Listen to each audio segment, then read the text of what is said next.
Hey yo, it's Brian here. Today, gonna be talking about the San Francisco 49ers. Gonna be talking about the NFC West and their rosters to see how they stack up against the 49ers. So let's just get into it. Gonna be talking about the Seattle Seahawks, the Arizona Cardinals, and LA Rams. And this should be an exciting one post-draft, and wanted just to see how they're looking right now and see if they can compete this year. Let's just get into it. So Seattle Seahawks should be an interesting one. I don't know. I think they did a pretty bad job in this draft, to be honest with you. Although the first round pick, I think his name is Penny, I think he's a pretty good pick for the running back position, because look at the running backs. I don't know if I'm a fan of any of the running backs for the Seahawks. There's no Marshawn Lynch. Thomas Rawls, he is no longer with the Seahawks anymore. I think he signed with another team or something like that, but he's not on the team anymore. I just don't know where to go if I'm the Seattle Seahawks. Also, they didn't draft a cornerback for whatever reason. Richard Sherman's not there anymore. I guess they have some faith in their cornerbacks. I'm not sure. If you're a Seahawks fan, please let me know what's going on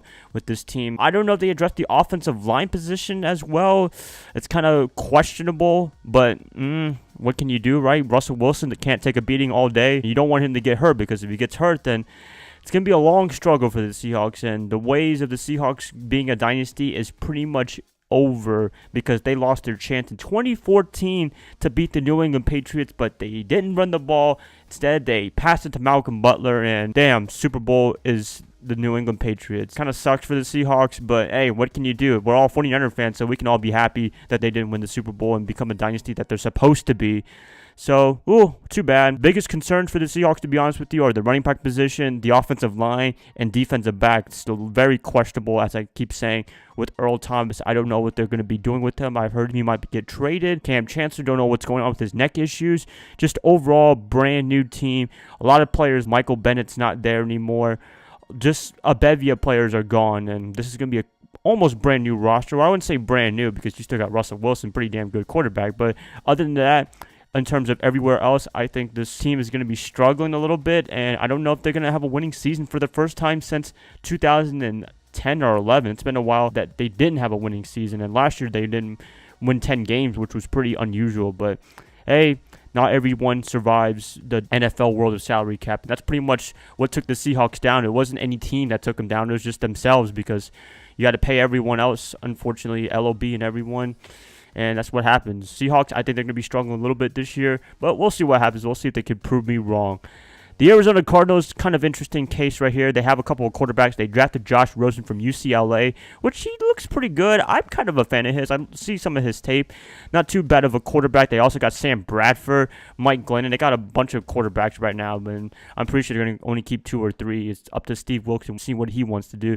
David Johnson's coming back next year for 2018. That should be really exciting for the Arizona Cardinals, because he's a pretty damn good running back, flex running back.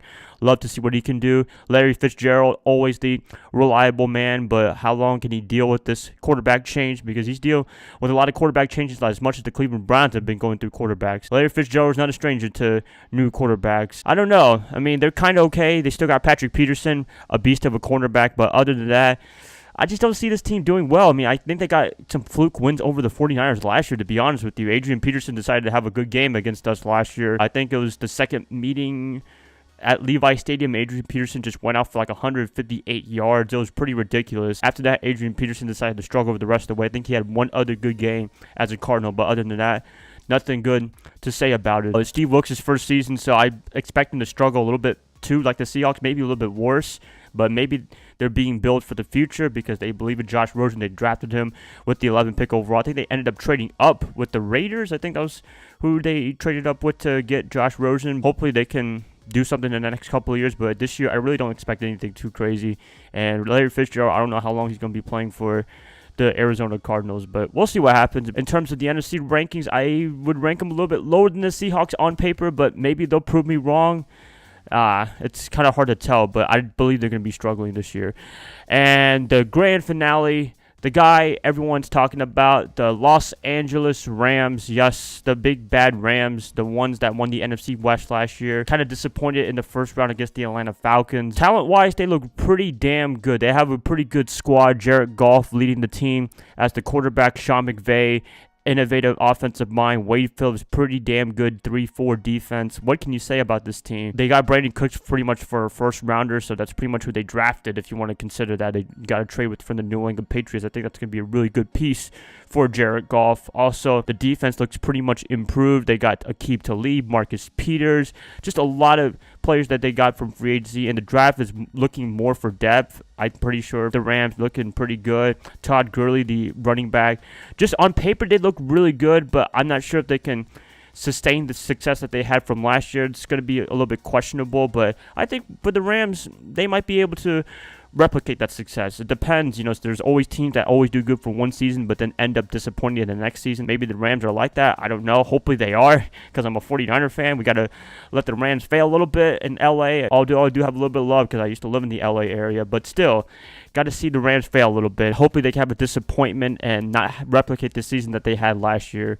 So should be an interesting one. I'm really excited for the game against the Seahawks and the Rams, particularly the Seahawks, because I love to see Richard Sherman go up against them later on in the season. It's unfortunate it's going to be like around week 12 or something like that, so it's not really a revenge game. I wish it was like week 1 or something like that, but what can you do, right? The Rams, I'm really excited. Sunday night matchup, I think that's going to be a really good test for them, for the 49ers, for Jimmy Garoppolo and Kyle Shanahan, to see if they can really be a starting Rams team, because week 17 they beat the Rams, but it was pretty much a starting less Rams team that was already making the playoffs, so it didn't really make a difference there. Being able to face a real Rams team, I think that's going to be really exciting. So yeah, where would I put the 49ers on the totem pole of the rosters in terms of talent? I would put them with the Rams, maybe a little bit below, just because the Rams have proven themselves. I know the 49ers, they won 5 games in a row, but I still have to see some more from the 49ers to call them better than the Rams. But I think the Rams are just a little bit better, as I keep saying, because they do have proven success on how to win, I guess, from last year. The 49ers, although the 5-game winning streak is impressive, I still believe they need to show some more, and I think they will show some more. They have pretty good games coming up in 2018 against the Vikings and the Lions. It's a pretty tough schedule, I would say, early on. Going to keep it like that, you guys. Please let me know what you guys think about the rosters for each of the NFC West teams, the Seahawks, the Cardinals, the Rams. I'm really excited to see what all of them can do. I believe Seattle's going to struggle a bit. I believe Arizona's going to struggle mightily just because it's a brand new regime, and I don't know if I can trust Josh Rosen yet, if he's going to be the starter. The Rams, we'll see what happens with them. I think they're going to be doing pretty good this season, but I don't know. I hope they can fail. Anyways, if you guys like this, please like, subscribe, do whatever you want with this, and I'll be catching you guys up another time. So I hope you guys have a nice day, nice weekend, nice whatever. Next week, I'm going to be trying to do some other things during the off season, because this is the time of the year where there's nothing to talk about. Maybe I can go do some retrospect on other seasons from the 49ers, other players, Hall of Famers, and all that. Stay tuned to next week, and I'll see you guys then. Bye, guys. Love y'all.